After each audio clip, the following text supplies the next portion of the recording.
تو قرآن میں اس کی بی آسیہ کا ذکر کیا ہے۔ اللہ تعالیٰ نے تو دولت مندوں کو اکثر عذاب میں مبتلا کیا ہے اور اکثر غریبوں سے راضی ہوا ہے، اور کبھی غریب سے گلہ بھی نہیں کیا ہوا ہے، اور نہ کوئی اپنے آپ کو غریب محسوس کرے۔ ہم تو مالدار ہیں، غریب تو کافر ہے۔ واضح بات ہے کہ دنیا کی امیری اور غریبی تو کوئی شے نہیں ہے۔ جس کے پاس ایمان ہے وہ مالدار ہے، وہ مقصد کو پہنچ گیا۔ اپنی زندگی میں ایمان کو سب سے بڑی نعمت سمجھیں۔ اللہ تعالیٰ خود فرماتے ہیں کہ روزہ دار، ایماندار، پیارے نبی پہ ایمان رکھنے والے، لا الہ الا اللہ محمد رسول اللہ، اللہ تعالیٰ فرماتے ہیں کہ میرا دیدار کے قابل تو کوئی بھی نہیں ہے۔ موسیٰ علیہ السلام بھی تو اپنے قوم کو لے آیا، لیکن جب میرا ایک جلوہ پتھر پہ پڑا لیکن وہ سارے مر گئے۔ لیکن میرے جو بندے ادھر مجھ سے محبت کرتے ہیں، میرے لیے ساری برائیاں چھوڑتے ہیں اور برقعوں کو خیمے نہیں سمجھتے، برقعے لیتے ہیں، تو اللہ تعالیٰ فرماتے داڑھی رکھتے ہیں اور میرے احکامات پہ فخر کرتے ہیں، اور دنیا کے لغو اور یہ جو ہندو اور یہودیت کے رسمیں ہیں اس سے دور بھاگتے ہیں، تو ان کے لیے تو سب سے بڑی نعمت جنت میں جو ہے، میرے تو دونوں ہاتھ دائیں ہیں، میرے پاس ہوں گے، دائیں ہاتھ میں قریب ہوں گے اور اپنی آنکھوں سے میرا دیدار کریں گے۔ اللہ تعالیٰ فرماتے ہیں للذین احسنوا الحسنی وزیادۃ، جن لوگوں نے نیک کام کیے اور میرے احکامات کو، پیارے نبی کے احکامات کو سب سے آگے رکھا، ان کے لیے بھلائی ہے اور مزید دیدار الہی ہے، میرا دیدار 24 گھنٹے کریں گے۔ جنت میں سب سے زیادہ خوشی تو پیارے اللہ کے چہرے کو دیکھنا ہے۔ اللہ تعالیٰ دوسرے موقع پہ فرماتے ہیں وجوہ یومئذ ناظرۃ الی ربہ ناظرہ، کئی چہرے تر و تازہ ہوں گے اور اپنی رب کی طرف دیکھتے ہوں گے۔ صحابہ کرام رضی اللہ تعالیٰ عنہ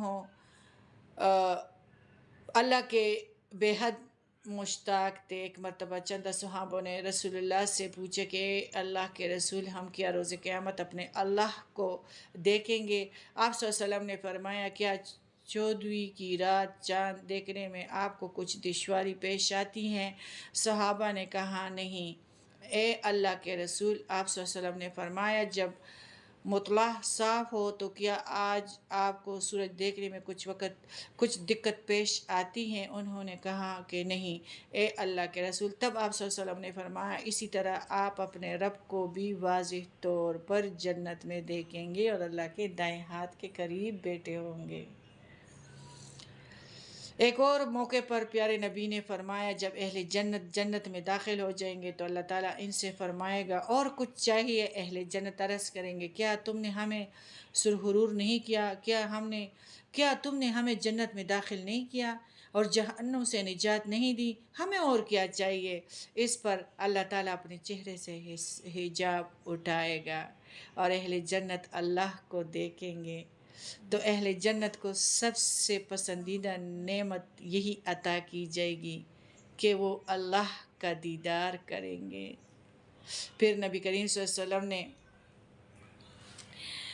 یہ آیت تلاوت فرمائی للذین احسنوا الحسنی وزیادۃ ولا یرہق وجوہہم قتر ولا ذلۃ اولئک اصحاب الجنہ ہم فیہا خالدون۔ سورہ قیامہ آیت نمبر 23 اور 22، صحیح مسلم حدیث 182۔ جن لوگوں نے نیک کام کیے ان کے لیے تو اللہ تعالیٰ کی دیدار ہے اور ان کے چہروں کو سیاہی اور ذلت نہیں ڈانپے گی، یہی لوگ تو جنتی ہیں اور اس میں ہمیشہ رہیں گے۔ دنیا میں جو مسلمان نماز کی پابندی کرتے ہیں قیامت کے روز وہی دیدار اللہ کے سب سے زیادہ حقدار ہوں گے۔ صحابی رسول حضرت جریر رضی اللہ تعالیٰ عنہ کی روایت ہے، وہ کہتے ہیں کہ ہم نبی کریم صلی اللہ علیہ وسلم کی خدمت میں حاضر تھے، چاند کی 14ویں رات تھی، آپ نے چاند کی طرف دیکھ کر ہمیں مخاطب کر کے فرمایا آپ اپنے رب کو بالکل واضح دیکھیں گے جس طرح آپ کو یہ چاند نظر آتا ہے اور اس کے دیکھنے میں آپ کو کچھ دشواری نہیں، اس لیے اگر آپ ایسا کر سکے کہ طلوع آفتاب اور غروب آفتاب سے پہلے کی نماز ہاتھ سے نہ جائے تو یہ ایسا ضرور کیجئے۔ غروب آفتاب جو ہے عصر کی نماز ہے، طلوع آفتاب فجر کی نماز ہے، کہ یہ تم لوگوں کے ہاتھ سے نہ جائے، یعنی وہ تباہ ہو گیا جن کا عصر کا نماز قضا ہو گیا۔ تباہی کیا ہے؟ آخرت کی قبر کی خوشحالی ہے، ادھر تو موت ذبح کیا جائے گا مینڈے کی طرح۔ ایک اور حدیث کے مطابق اعلیٰ ترین درجے پر فائز اہل جنت وہ ہوں گے جو صبح و شام اللہ کا دیدار کریں گے اور دائیں ہاتھ کے ساتھ بیٹھے ہوئے ہوں گے۔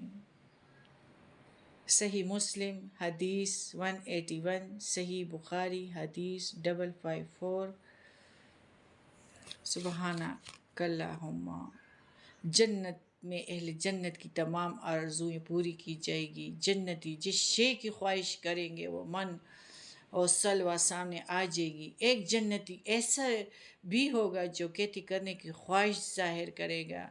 یہ روایت حضرت ابو ہریرہ کی ہے کہ وہ بیان کرتے رسول اللہ صلی اللہ علیہ وسلم نے ایک روز صحابہ سے مخاطب تھے، ایک بدو بھی حاضر خدمت ہوا، گاؤں کا تھا، تو آپ صلی اللہ علیہ وسلم نے فرمایا ایک جنتی نے رب تعالیٰ سے کھیتی کرنے کی اجازت چاہی۔ رب نے اسے فرمایا کہ جو کچھ تم نے چاہا تھا کیا وہ تمہیں نہیں ملا؟ جنتی بولے ضرور ملا، لیکن میں کھیتی کرنا چاہتا ہوں۔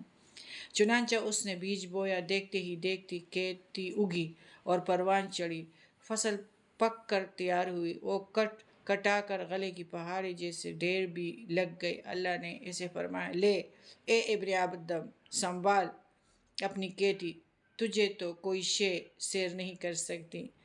بدو گاؤں والے نے جب یہ بات سنی تو بولا اے اللہ کے رسول، واللہ یہ تو کوئی قریشی یا انصاری ہی ہوگا، کیونکہ یہی لوگ کھیتی کرتے تھے، ہمارا تو کھیتی سے بالکل واسطہ ہی نہیں ہے۔ اس پر نبی کریم صلی اللہ علیہ وسلم مسکرا دیے۔ صحیح بخاری حدیث 2348۔